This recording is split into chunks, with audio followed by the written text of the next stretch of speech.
Climate change, resiliency, global warming has become a huge issue for our communities and our clients.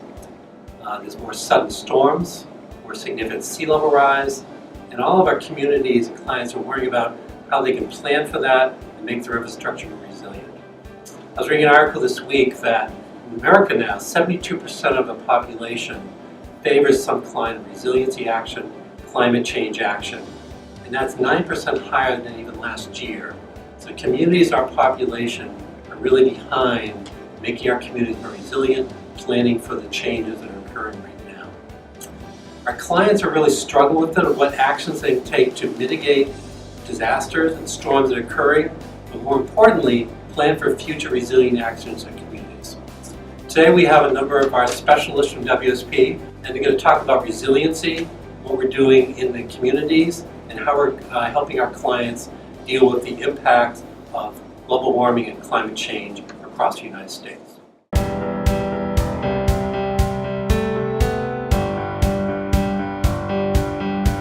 Communities tend to focus logically on near-term effects. They're concerned about ratables, they're concerned about the real estate. Businesses are concerned as well, and that really focuses on the supply chain. Investors are concerned. One area that is very concerned is actually the military.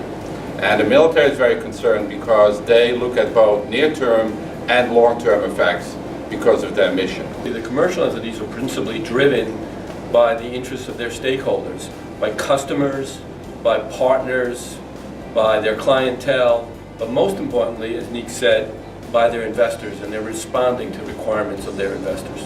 Yeah, a lot of the work I do is in the transportation sector, and of course a big concern there is the safety of the traveling public. Extreme weather events can certainly compromise that safety, so looking out for their safety is a key thing. Costs being a big driver of interest as well. Obviously there's a big cost to having damage from extreme weather events. There's ways to reduce that through preparation. The regulation also plays a role as well. The federal government, state governments, and some local governments are increasingly putting in regulations that climate change adaptation and resiliency be addressed, and that's also driving interest.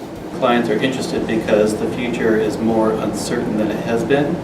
A commitment to resiliency in the built environment is really a commitment to the long-term future of neighborhoods and building occupants.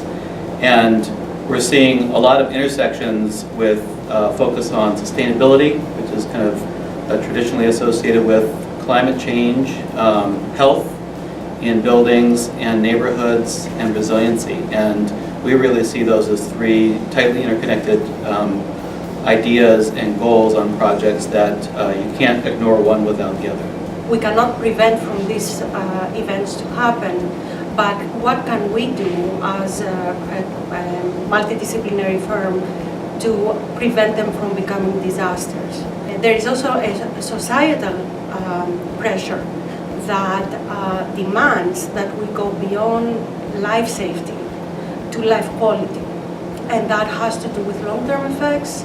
And the usual definition of resiliency of bouncing back is something that we try to avoid at WSP. We're trying to bounce forward to something better. In the energy world, both thermal and electric energy production, I think the clients are looking at resiliency as a way to provide the required utilities for people after a disaster. So they're really focused on that. Currently, the response time is very slow, and they're trying to mitigate that through measures today to do better. In the private sector, in the power and thermal, there's a lot of lost time and lost effort, as well as a lot of costs associated with power and thermal outages in these facilities. And I think they're looking at resiliency as a method and a capacity to change